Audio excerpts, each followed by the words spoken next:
A lonely billionaire single dad met a poor girl on Christmas. What she did changed him forever. Mason Reed walked into the Golden Lantern diner at 9:47 p.m. on Christmas Eve because his mansion felt too quiet to survive. Outside, Chicago was buried under snow. Inside, the old diner smelled like burnt coffee, bacon grease, wet coats, and the kind of loneliness nobody admitted out loud. He was one of the youngest billionaires in America, but that night, he looked like any other man trying not to go home. Dark jeans, worn leather jacket, a gray scarf his late wife had given him before cancer took her in 8 months and left their son learning how to smile carefully. "Coffee, please." Doris, the gray-haired waitress behind the counter, brought it in a chipped mug and studied his face longer than most people dared. "You okay, sweetheart?" "I'm fine." She gave him a look that said she had heard that lie from better actors. Mason turned his phone face down as it buzzed again. His son Liam was probably asleep at home with his grandmother, surrounded by perfect gifts under a perfect tree in a house that felt more like a museum than Christmas. His wife Sarah would have hated the silence. She had loved crooked ornaments, too much ribbon, handmade snowflakes, and noisy rooms. Then the diner door opened. A woman stepped in holding a little girl's hand. The cold came with them. The woman looked late 20s, but exhaustion had aged her in cruel little ways. Her coat was too thin for a Chicago winter. Duct tape held one boot together. Her hair had slipped from a tired ponytail, and her hands were red and cracked from the weather. The little girl beside her was maybe 6. Blonde curls stuck out from under a pink knit hat with a broken pom-pom. Her cheeks were red, her lips faintly blue, and she clung to her mother like the world had already proven it could disappear. "Sit down, baby," the woman whispered. "We'll warm up for a minute." They took the booth near the back. Doris brought menus. The woman opened hers and went straight to the prices. Mason saw it immediately. That silent math. The kind done by people deciding which hunger mattered most. She opened a cheap canvas purse and began counting coins onto the table, quarters, dimes, nickels, a few pennies. Her lips moved without sound. She counted twice, then closed her eyes for one small second, as if begging herself not to break. "Mommy," the little girl said softly, "can I have pancakes?" The woman smiled too fast. "Yes, baby. What about you?" "I ate earlier, remember?" The lie was gentle, practiced, painful. When Doris came back, the woman ordered 1 plate of chocolate chip pancakes and 1 glass of water. Nothing for herself. The pancakes arrived quickly. Too quickly? Doris must have rushed the cook. The little girl's face lit up like somebody had finally turned Christmas back on. "Thank you, Mommy." "You're welcome, Sophie." Her mother's voice cracked on the name. Mason looked down at his cold coffee. His chest tightened in a place grief had almost sealed shut. He waved Doris over and kept his voice low. "There, Bill. What is it?" Doris glanced toward the back booth. $6.50 with tax. Mason pulled 2 20s from his wallet. "This covers theirs and mine. Whatever's left is yours. Don't tell her it was me." Doris narrowed her eyes. "You sure?" Quietly. A few minutes later, Doris placed the check on the woman's table. Mason watched her pick it up. Her face changed. "There must be a mistake," she said. "This says 0. "No mistake," Doris replied gently. "Someone took care of it. Merry Christmas." "I can't accept." "Just accept the kindness, hun." The woman pressed a hand to her mouth. Her shoulders shook, but she tried to hide it from Sophie. "Mommy, why are you crying?" "Happy tears, baby," she whispered. "Just happy tears." Mason stood before they could see him. He stepped outside into the brutal cold, but after 10 paces, through the frosted glass, he watched the woman button Sophie's thin coat and adjust that broken pink hat. Where were they going? It was nearly 10:30 on Christmas Eve. The wind chill was dropping below 0. The diner door opened behind him. The woman and Sophie came out, turned left, and started walking into the storm. Mason heard his father's old voice in his head. not your problem. He stood there for 1 second. Then he moved. The woman spun around and pulled Sophie behind her. I'm sorry, Mason said quickly. I didn't mean to scare you. I was in the diner. I just want to make sure you're okay. We're fine. No, he said, watching Sophie tremble against her mother's coat. You're not. Her eyes flashed with pride, fear, and something dangerously close to defeat. Why do you care? She asked. Mason looked at the little girl's blue lips, the taped boot, the snow gathering on both their shoulders. Because someone should. And when he asked where they were staying, the woman finally whispered the name of a shelter on Franklin Street. Mason went still. Alina, he said carefully, reading the faded ink on her canvas work tote. That shelter closed last month. Her face went white. She stumbled back half a step, her grip on Sophie's hand tightening until the little girl whimpered. No, Alina breathed, the word torn away by the wind. No, I called them on Tuesday. They said they had beds. The city pulled their funding on Thursday, Mason said gently. Panic, raw and suffocating, seized her features. She looked up and down the desolate, snow-whipped street. The buses had stopped running. The cold was no longer just uncomfortable. It was lethal.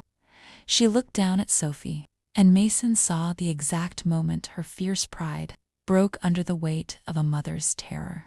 My car is right here, Mason said, pointing to a sleek, heated SUV idling at the curb. I have a guest house. It's warm, it's safe, and it's empty. Please, let me take you there. Elena's protective instincts flared. I don't know you. My name is Mason Reed. I live in the Gold Coast. I have a 7-year-old son named Liam, and my mother-in-law is currently at my house lecturing him about going to sleep. I will give you my driver's license, right? Now he reached into his coat and handed her his wallet. Take it. Send it to anyone you need to, but don't keep this little girl out in the snow. Alina looked at the id, then at Mason's pleading eyes, and finally down at Sophie's violently shivering shoulders. She nodded. The ride was quiet, save for the hum of the heater that Sophie practically pressed her frozen face against. When the iron gates of Mason's estate parted, Alina stared out the window in disbelief. Mason led them through the massive oak front doors. The house was magnificent marble floors, towering ceilings, and a massive Christmas tree perfectly decorated by a high-end design firm. Everything was symmetrical. Dad, a small voice echoed from the top of the sweeping staircase. Liam stood there in his pajamas, clutching a stuffed bear. Behind him hurried Eleanor, Mason's mother-in-law, looking thoroughly exhausted. Liam, buddy, why aren't you in bed? Mason asked, stepping forward. Liam didn't answer. His eyes were locked on Sophie, who was peeking out from behind Elena's battered coat. Who's that? Liam asked. This is Sophie and her mom, Alina, Mason said softly. They're going to be staying with us for a little while. They had a long night in the cold.